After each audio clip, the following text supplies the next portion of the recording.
कांग्रेस और India block आखिर क्यों जोर दे रहा है एसआईआर पर चर्चा के लिए? चलिए पूरी कहानी मैं आपको बताती हूँ।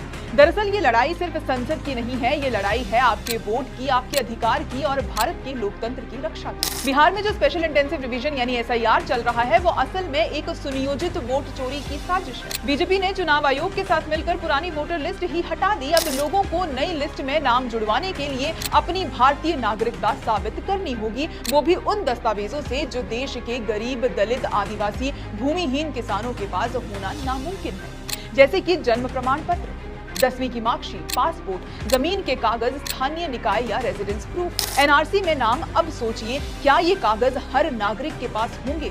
नहीं। इसीलिए 65 लाख से ज्यादा वोटर लिस्ट से बाहर कर दिए गए हैं और सबसे ज्यादा वही लोग जो इस बार बदलाव की ओर बढ़ रहे थे, जो डबल इंजन सरकार की नाकामी से परेशान थे। ये सिर्फ नाम काटना नहीं है, ये साफ साफ वोट चोरी है और ऐसा पहली बार नहीं हो रहा है। 2024 लोकसभा चुनाव में गड़बड़ी की रिपोर्ट्स आई।